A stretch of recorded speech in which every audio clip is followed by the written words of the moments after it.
اعوذ باللہ من الشیطان الرجیم بسم اللہ الرحمن الرحیم دا لائف سٹوری آف منصور قسط نمبر 20 ڈوگما کا انجام۔ ماسٹر شانگلی سے اس طرح جدا ہونے نے میرے ہوش بلا دیے۔ کچھ دیر کچھ سمجھ نہیں آ رہی تھی کہ کیا کیا جائے۔ کرنل رضا علی نے مجھے ماسٹر کی لاش سے اٹھایا اور گلے لگا کر تعزیت کی اور صبر کی تاکید کی، مگر ماسٹر شانگلی جیسی ذات کے اس طرح بچھڑنے پر صبر کیسے ہو سکتا تھا؟ میں نے باؤزئی کو پکڑا۔ وہ بڑی دکھی نظروں سے مجھے دیکھ کر کہنے لگی، بھائی ہمارے ماسٹر چلے گئے، اور تڑپ کر مجھے گلے لگا کر رونے لگی۔ میں نے اسے حوصلہ دیا کہ تم تو ہماری بڑی ہو اور ذمہ دار ہو، تمہارے سر پر ہے ذمہ داری، صبر سے کام لو۔ باؤزئی نے مجھے کہا، منصور میں اس لیے نہیں رو رہی کہ میرے بابا چلے گئے، بلکہ اس لیے رو رہی ہوں کہ سپریم گرینڈ ماسٹر کے ایک عظیم کمانڈر چلے گئے۔ انہوں نے مجھے بیٹی سے زیادہ سپریم گرینڈ ماسٹر کے مقصد کی کارکن ہونے کی وجہ سے محبت، عزت اور تربیت دی۔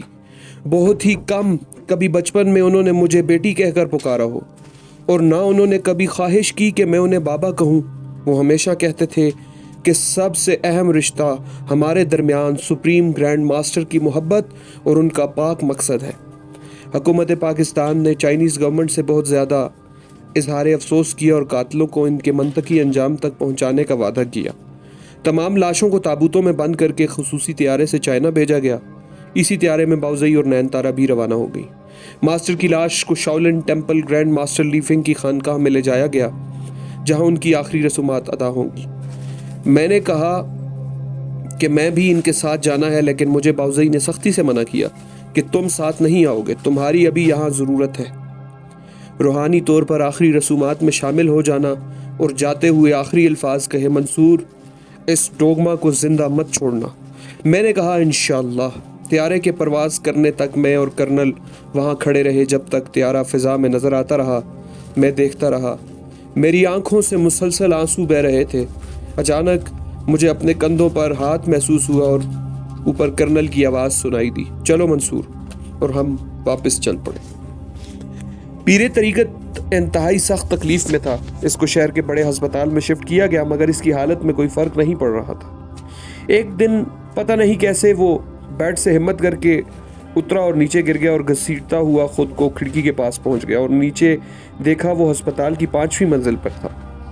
اس نے سوچا کہ اس تکلیف سے صرف ایک ہی چیز چھٹکارا دے سکتی ہے، اور وہ گردن کے بل کھڑکی سے نیچے کود گیا۔ اس کی لاش کو ایک خیراتی تنظیم نے لاوارث کر کے دفن کر دیا۔ اس کی درگاہ پر ایجنسی والوں نے فی الحال اپنے اعتماد کے لوگ بٹھا دیے تاکہ درگاہ کنٹرول میں رہے۔ شاولن ٹیمپل میں گرینڈ ماسٹر لی فنگ کی خانقاہ سب سے بڑی تھی، جہاں یوگا اور کونگ فو کی تعلیم دی جاتی تھی۔ اس وقت پورے شاولن ٹیمپل کے تمام کلبوں خانقاہوں کے ماسٹرز وہاں موجود تھے۔ خود ماسٹر شانگلی کے شاگردوں کی تعداد ہزاروں میں تھی۔ خانقاہ کا پورا گراؤنڈ بھرا ہوا تھا۔ سامنے سٹیج پر گرینڈ ماسٹر لی فنگ کے ساتھ مختلف ملکوں کے بڑے بڑے کانگ فو گرینڈ ماسٹرز کھڑے تھے، جن میں ایک لمبے قد کے بہت خوبصورت شکل و صورت کے انسان نے گرینڈ ماسٹر لی فنگ کے کندھے پر ہاتھ رکھ کر ان کو سہارا دیا ہوا تھا۔ سامنے ایک شیشے کے تابوت میں ماسٹر شانگلی کی باڈی رکھی ہوئی تھی۔ میں آسٹرل پروجیکشن کے ذریعے سیلانی آؤٹ کر کے وہاں سٹیج کے قریب ہی موجود تھا۔ باؤزئی اور نین تارا بھی سٹیج کی ایک طرف موجود تھی۔ گرینڈ ماسٹر لی فنگ ڈائس پر آئے جہاں مائک لگے ہوئے تھے۔ انہوں نے بات ان الفاظ سے شروع کی، شانگلی بہت چھوٹا تھا جب میرے پاس تربیت کے لیے اس کا والد لایا تھا۔ اس نے زندگی بھر کبھی شکایت کا موقع نہیں دیا۔ وہ انتہائی باادب، مخلص اور محنتی انسان تھا۔ مقصد عظیم کی ساری زندگی خدمت کی۔ اگر شانگلی کوئی درخت ہوتا تو بہت بڑا درخت جس کی چھاؤں میں لوگ بیٹھتے اور اس درخت کے پھل کھاتے۔ اگر وہ کوئی سمندر ہوتا تو وہاں سے لوگوں کو ہمیشہ موتی ملتے۔ سپریم گرینڈ ماسٹر ہماری یہ ادنا ہنسی قربانی قبول فرمائے۔ شانگلی اپنے لائق شاگردوں کی صورت میں زندہ ہے۔ وہ روحانی طور پر ہمیشہ ان کے ساتھ ہے۔ اس کے شاگردوں کو اب چاہیے کہ وہ ثابت کرے کہ شانگلی کی سچی روحانی اولاد ہے۔ نفس پرستی اور دنیا کی غلاظت سے خود کو بچائیں، اور ایسا نہ ہو کہ شانگلی اور اس کے مقصد عظیم کے نام پر لوٹ مار شروع کر دے۔ اگر وہ ایسا کریں گے تو کل شیانگ لی سے کیسے آنکھ ملائیں گے، اور شیانگ لی سپریم گرینڈ ماسٹر کے دشمنوں کے ساتھ ساتھ کل ان سے بھی انتقام لے گا۔ شاولن ٹیمپل کا موسم ویسے بھی ابر آلود تھا، آسمان پر کالے بادل چھائے ہوئے تھے۔ ماسٹر شیانگ لی کی آخری رسومات کے ساتھ ہی ان کو وہاں سٹیج کے ساتھ ایک جگہ دفن کرنا تھا۔ جیسے ہی ان کے تابوت کو قبر میں اتارا جانے لگا، آسمان سے زور سے بادل گرجنے لگے، بجلی چمکنے لگی۔ شاید بادل گرج کر ماسٹر شیانگ لی کو سلامی دے رہے تھے۔ جب ماسٹر کا تابوت قبر میں اتارا گیا تو اچانک بارش شروع ہو گئی، جیسے آسمان بھی ماسٹر شیانگ لی کی جواں مردی پر رو رہا ہو۔ ماسٹر شیانگ لی کی تدفین کے بعد گرینڈ ماسٹر لی فنگ نے سب کو جانے کی اجازت دے دی۔ اس دن اتنی بارش ہو رہی تھی جیسے شاولن ٹیمپل میں سیلاب آ جائے گا۔ ہم ڈوگما کو ہر جگہ تلاش کر رہے تھے مگر اس کا کوئی وجود نہیں مل رہا تھا۔ ایک دن اچانک ایک شخص نے بازار میں آ کر فائرنگ کر دی۔ اس شخص کو گرفتار کیا گیا مگر وہ کچھ نہیں بتا پا رہا تھا کہ اس نے ایسا کیوں کیا۔ اسی طرح کا واقعہ 2 مذہبی مقامات پر بھی ہوا، اور ایک لاری اڈے پر ایک پولیس والے نے گن کا فائر لوگوں پر کھول دیا۔ تمام جگہوں پر کافی ہلاکتیں ہوئی مگر کرنے والوں کو گرفتار کیا تو وہ خود حیران تھے کہ کیوں کیا۔ مجھے کرنل نے کہا کہ یہ سب ٹیلی پیتھی کا چکر لگ رہا ہے۔ میں نے کہا کہ بالکل ایسا ہی ہے، اور اس سب کے پیچھے وہی ڈوگما ہے۔ آپ کو حکومتی سطح پر احتیاط برتنے کے لیے لوگوں اور فورس کو کہو۔ ایجنسی کے ہمارے سیف ہاؤس پر ایک گاڑی سے خودکش حملہ کیا گیا اور پورا سیف ہاؤس برباد ہو گیا۔ اس وقت وہاں پر ہمارے 5 جوان تھے جو شہید ہو گئے۔ کچھ دنوں کے بعد مجھ پر ایک قیامت اور تب ٹوٹ پڑی جب میرے والد صاحب والدہ کو لے کر 7 گاؤں سے رشتہ داروں کے گھر سے واپس آ رہے تھے، جب کسی نے ان دونوں کو خنجر سے ذبح کر دیا۔ میرے دماغ میں طوفان چل رہے تھے۔ ماسٹر کے بعد والدین کا اس طرح چلے جانا میرے لیے قیامت سے کم نہ تھا۔ میں نے بھائی کو اطلاع دی کہ والدین کو میرے آنے تک دفن مت کرنا، یا تو ان کے قاتل کو کیفر کردار تک پہنچاؤں گا ورنہ میری بھی ان کے ساتھ قبر کھدوا دینا۔ میں نے ڈوگما کے دماغ میں پہنچ کر اسے آواز دی مگر اس نے سانس روک لی۔ میں جب دوبارہ اس کے دماغ میں پہنچا اور نام بتایا تو اس نے مجھے دماغ میں جگہ دی اور ایک کمرے میں گھومنے والی کرسی پر بیٹھا تھا، اور اس نے ہنستے ہوئے کہا، تمہارے ماسٹر کے بعد تمہارے والدین بھی گئے، اب تو تمہارے بہن بھائی ہیں اور کرنل بھی جائے گا۔ باوزئی اور نین تارا کو تم نے شاولن ٹیمپل بھیج دیا مگر وہ بھی ہم سے دور نہیں، سب کے سب مرو گے تم نے غلط جگہ پنگا لیا، اور اب میرے دماغ سے دفع ہو جاؤ اور اپنی موت کا انتظار کرو۔ اس کے ساتھ ہی اس نے سانس روک لیا۔ میں فوراً کرنل کے دماغ میں پہنچا۔ اس نے میرے والدین کی تعزیت کی۔ میں نے اسے کہا کہ سب سے پہلے میرے بہن بھائیوں کی سیکیورٹی کا بندوبست کرے، اور دوسرا مجھے بتائے کہ اربن پلازا کس شہر میں ہے۔ اس پلازا کے ساتھ ایک اونچا پہاڑ ہے۔ یہ سب میں نے ڈوگما کے دماغ میں رہ کر دیکھا تھا۔ پلازا کے نام کا ٹیگ میز پر لگا ہوا تھا، اور ڈوگما جب کرسی پر گھومتا تو اس کے دفتر کے پیچھے کھڑکی سے مجھے پہاڑ نظر آیا تھا۔ کرنل نے کہا کہ میرے خیال میں یہ جگہ دارالحکومت میں ہے، اور اس کے بعد فون کر کے کنفرم کیا تو پلازا کے متعلق کنفرم ہو گیا، وہ دارالحکومت میں ہے۔ میں نے کہا میرے خیال میں اس پلازا میں سارے آفس ہیں، اور میرے اندازے کے مطابق ڈوگما کا آفس کم از کم 5ویں منزل پر ہوگا۔ آپ اپنے لوگوں کو ڈوگما کا حلیہ بتاؤ اور نگرانی پر لگا دو، اور فوری طور پر ایک ہیلی کاپٹر کا بندوبست کریں تاکہ ہم دارالحکومت جلدی پہنچے۔ کرنل نے کہا ٹھیک ہے، اور فون پر کچھ لوگوں کو ہدایت دینے کے بعد مجھے کہا چلو آرمی ایویشن کلب، وہاں ہیلی کاپٹر تیار ہے۔ جب ہم وہاں پہنچے تو ایک ہیلی کاپٹر تیار تھا۔ ہمارے سوار ہوتے ہی پائلٹ نے ہیلی کاپٹر سٹارٹ کیا اور پرواز بھری۔ ہم زیادہ سے زیادہ آدھے گھنٹے میں دارالحکومت پہنچ گئے۔ جہاں ہیلی کاپٹر نے لینڈنگ کی ایک کار ہمارے لیے تیار تھی۔ میں نے کرنل کو کہا کہ صرف میں اور آپ چلیں گے کیونکہ ہم سانس روک لیتے ہیں۔ کرنل ڈرائیونگ سیٹ پر بیٹھ گیا اور ہم کچھ دیر بعد پلازا کی پارکنگ میں پہنچے۔ وائرلیس سیٹ کے ذریعے ایک شخص سے رابطہ کر کے ڈوگما کے متعلق پوچھا تو بتایا گیا کہ ایسا غیر ملکی 6ٹھی منزل پر میرین انٹرنیشنل آفس کے اندر ہے۔ میں اور کرنل تیزی سے اس کی آفس کی طرف بڑھے۔ پلازا میں لفٹ لگی ہوئی تھی۔ لفٹ پر سوار ہو کر 5ویں منزل کا بٹن دبا دیا۔ لفٹ رکی تو ہم تیزی سے اس کی آفس کی طرف بڑھے۔ اندر ایک چھوٹے سے ہال میں چند ٹیبلز پر کچھ لوگ کام کر رہے تھے۔ ایک لیڈی سیکرٹری میں مجھے روکنے کی کوشش کی مگر کرنل نے اس کو پکڑ لیا۔ میں دروازہ کھول کر اندر داخل ہو گیا اور اندر ڈوگما مجھے دیکھ کر حیران رہ گیا۔ میں نے ٹیبل کے اوپر سے ہی چھلانگ لگا کر اس کو دبوچ لیا اور نیچے گرا کر اس کے منہ پر مکوں کی بارش کر دی۔ اچانک اس نے پورے زور سے مجھے اپنے اوپر سے اچھال دیا، میں ایک طرف گر گیا۔ میں تیزی سے اٹھا تو ڈوگما بھی کھڑا ہو چکا تھا اور کہنے لگا، اچھا ہو گیا تم خود چل کر اپنی موت کے پاس پہنچ آئے۔ میں نے کہا، موت تمہاری آنی ہے، اور اس پر چھلانگ لگائی۔ ڈوگما ایک بہترین فائٹر تھا، اس نے اسٹیٹ کک مار کر مجھے دوبارہ پیچھے گرا دیا۔ میں اٹھ کر کھڑا ہو گیا اور فائٹنگ سٹائل میں اس کے سامنے کھڑا ہو گیا۔ ڈوگما نے پاس رکھی کرسی میری طرف اچھالی، مگر میں نیچے ہو گیا اور کرسی میرے اوپر سے گزر گئی۔ میں نے نزدیک جا کر کک اس کے منہ کی طرف اچھال دی اور وہ پیچھے ہٹ گیا۔ میں اس کے نزدیک ہوا اور ہم ایک دوسرے پر ککوں اور پنچز سے پل پڑے۔ میرے اوپر جنون سوار تھا۔ جیسے ہی ڈوگما میرے قریب آیا، میں نے زوردار ٹکر اس کے منہ پر ماری اور اس کو پکڑ کر نیچے کھینچ لیا اور دائیں ایلبو کے وار سے اس کے سر اور کمر پر کیے اور کھینچ کر پوری قوت سے نی شاٹ اس کے منہ پر مارا۔ اس کے کم از کم 4 دانت ٹوٹ گئے تھے۔ وہ خون تھوکنے لگا اور جیسے ہی اس کے پاس آیا، اس نے لیٹے لیٹے میرے پاؤں میں لات مار دی۔ مجھے اس کی توقع ہی نہیں تھی، جس کی وجہ سے میں مار کھا گیا۔ اس نے جلدی سے لپک کر کھڑکی سے باہر چھلانگ لگا دی۔ میں اس کے پیچھے لپکا، مگر وہ نیچے ایک اے سی کے سٹینڈ پر لٹک رہا تھا۔ میں بھی کھڑکی سے باہر لٹک کر ساتھ والے کمرے کے اے سی سٹینڈ پر کودا اور اس کے ساتھ لٹک کر ڈوگما کو زوردار کک ماری۔ وہ کراہ کر نیچے دیکھنے لگا۔ اس نے نیچے والی منزل کے ایک کمرے کے باہر اے سی سٹینڈ لگا ہوا تھا اور بالکل اس کے ساتھ ایک کھڑکی کھلی ہوئی تھی۔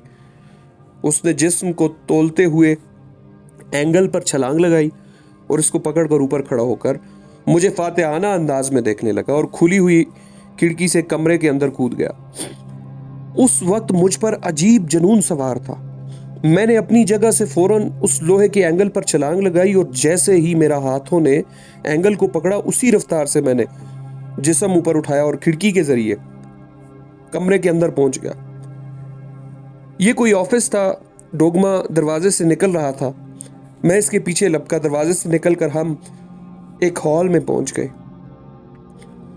یہ ہال کوئی مارشل آرٹ ٹریننگ کلب تھا، جہاں مختلف سینڈ بیگز لٹکے ہوئے تھے اور دیواروں پر تصویریں لگی ہوئی تھیں اور دیگر سامان پڑا ہوا تھا۔ میں اور ڈوگما ایک بار پھر آمنے سامنے آ گئے۔ میں نے کہا، ڈوگما، آج انتقام کا دن ہے، میں تمہیں بھاگنے نہیں دوں گا۔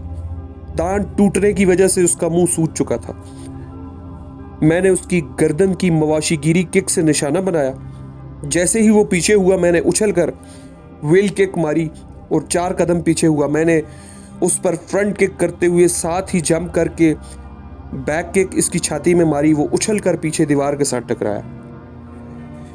میں نے ایک دیوار کے ساتھ 2 تلواریں لگی ہوئی تھی، ان کو کھینچ کر لکڑی کے فریم سے باہر نکالا اور ایک تلوار ڈوگما کی طرف پھینک دی اور کہا، چلو تمہارے دل میں کوئی حسرت نہ رہ جائے۔ اس نے تلوار اٹھائی اور کھڑا ہو گیا۔ ماسٹر شیانگ کی طرح تلوار ایک ہاتھ سے پکڑ کر بائیں ہاتھ کی کوہنی اٹھا کر اس پر تلوار کی نوک رکھ کر ڈوگما کے سامنے کھڑا ہو گیا۔ اس نے سپیڈ سے تلوار کا وار میری طرف کیا۔ ہر وار میں نے سپیڈ سے ایک طرف ہو جاتا اور تلوار پر وار روک لیتا تھا۔ جب وہ بالکل ناک دم ہو گیا تو میں نے کہا، ڈوگما سنبھال لو خود کو، اب میری باری ہے۔ میرا ماسٹر کہتا تھا کہ اصل جنگجو وہ ہے جو ایک ہی وار میں جنگ کا پاسا پلٹ دے، اور اتنی سپیڈ سے تلوار گھمائی کہ ڈوگما کو سمجھ ہی نہیں لگی اور اس ملاؤن کی گردن دیوار کے ساتھ جا ٹکرائی اور اس کی گردن سے فوارے کی طرح خون جاری ہو گیا۔ میں اپنے گھر پہنچا، والدین کی تدفین کی اور گاؤں رہنے لگا۔ مجھے والدین اسی طرح میری وجہ سے موت کا شکار ہو جانے پر بہت شرمندگی ہوتی۔ میرے بھائی بہن مجھے عجیب سی نظروں سے دیکھتے مگر کچھ کہتے نہیں تھے۔ میں والدین کی قبر پر جا کر روتا رہتا۔ ایک دن قبر پر دعا پڑھتے پڑھتے مجھ پر غنودگی چھا گئی اور میں نے دیکھا میں اسی خوبصورت باغ میں ہوں اور سامنے سے میرے سامنے ماسٹر شیانگ لی آ رہے ہیں۔ انہوں نے بہت خوبصورت لباس پہنا ہوا تھا۔ میں نے اٹھ کر انہیں سلام کیا۔ انہوں نے مجھے گلے لگایا اور کہا کہ سپریم گرینڈ ماسٹر کی آسمانی سلطنت دنیا پر قائم تو نہیں ہوئی کہ تم تھک کر بیٹھ گئے ہو اور رونے دھونے میں وقت گزار رہے ہو۔ اور ایک طرف اشارہ کیا۔ میں نے کہا، تو میرے والدین چلے آ رہے تھے۔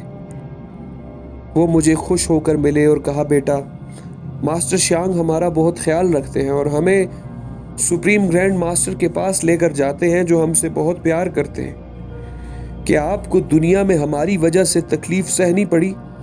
آپ کا بیٹا ہمارا بہت خاص ہے. اب آپ کو کبھی بھی کوئی تکلیف نہیں ہوگی. اپنے بیٹے سے کہیے گا کہ اب کوشش اور تیز کر دے اور راہ ہموار کرے. ہم جلد آئیں گے. الاجال. ماسٹر شیانگ نے میری طرف دیکھ کر کہا اب تم نے پھر پیغام سن لیا. شاباش. تمہارے والدین یہاں بہت خوش ہیں اور میرے والدین نے مجھے گلے لگایا, بہت پیار کیا. میری آنکھ کھل گئی. میری آنکھوں سے آنسو جاری تھے. ایک دن باؤزئی میرے دماغ میں آئی اور کہا کہ ایک شخص تمہارے پاس آئے گا, تمہیں کچھ رقم دے گا جو تمہارے اور تمہاری فیملی کی ضرورت کے لیے ہے, اور وہ شخص تمہارا پاسپورٹ بنوائے گا اور چائنا کا ویزا لگوا دے گا. تم شاولن آنے کی تیاری کرو. اگلے دن ایک شخص گاڑی میں آیا, مجھے کافی بڑی رقم دے کر اور میری تصویر کھینچ کر میرا ڈیٹا لے گیا. والدین کے 40ویں کے بعد والدین کی وصیت کے مطابق میں نے اپنی چھوٹی بہن کی شادی, جس کا رشتہ طے تھا اور والدین کی فوتگی کی وجہ سے رک گیا تھا, سادگی سے نکاح اور رخصتی کر دی.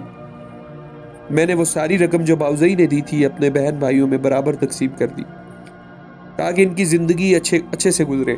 میرا پاسپورٹ آ گیا تھا جس پر وہ چائنا کا ویزا لگا ہوا تھا اور ٹکٹ بھی مجھے مل گئے تھے. میں گھر والوں سے الوداع کر کے ایئرپورٹ پہنچ گیا جہاں سے میری فلائٹ تھی. کرنل رضا علی مجھے الوداع کرنے ایئرپورٹ آیا اور سید روشن امام اور ان کے بیٹے کی طرف سے ماسٹر اور میرے والدین کی تعزیت کی. میں نے سے کہا کہ میری طرف ان کا شکریہ ادا کر دینا اور کہنا کہ زندگی رہی تو ملاقات کرنے ضرور آؤں گا. میں نے کرنل کو اپنی فیملی کی حفاظت کے بارے میں تاکید کی اور الوداع کہہ کر بورڈنگ کارڈ چیک کروا کر سامان چیک کرایا اور جہاز کی طرف چل دیا. میری زندگی کا پہلا سفر تھا. جہاز کے دروازے پر ایک ایئر ہوسٹس نے خوش آمدید کہا اور ٹکٹ دیکھ کر میری سیٹ کی طرف رہنمائی کی. میں اپنی سیٹ پر بیٹھ گیا. مسافروں کی آمد کا سلسلہ چلتا رہا یہاں تک کہ جہاز کے جانے کا وقت ہو گیا. سیڑھیاں اٹھا کر ڈور بند کر دیا گیا اور جہاز کا عملہ سیٹ بیلٹ اور ایمرجنسی ماسک کے متعلق ہدایات دینے لگا. میں نے سیٹ بیلٹ لگا لیا. میرے ساتھ ایک بوڑھا چائنیز تھا. جہاز نے رن وے پر دوڑنا شروع کیا اور اڑان بھری. کچھ دیر بعد جہاز کے کپتان نے اسپیکر سے تمام مسافروں کو خوش آمدید کہا اور بتایا کہ ہم 2 گھنٹوں میں اپنی منزل پر پہنچ جائیں گے. اب آپ بیلٹ کھول سکتے ہیں. میں باؤزئی اور نین تارا سے ملنے کو بہت بے چین تھا. نین تارا کے دماغ پر باؤزئی نے ایسا تنظیمی عمل کیا تھا کہ اب اس کے دماغ میں کوئی نہیں جا سکتا. ایک دن باؤزئی سے نین تارا کے بارے میں پوچھا تو اس نے کہا وہ ٹریننگ میں ہے, مصروف ہے اور فالتو لوگوں کے لیے اس کے پاس فالتو کا وقت نہیں ہے.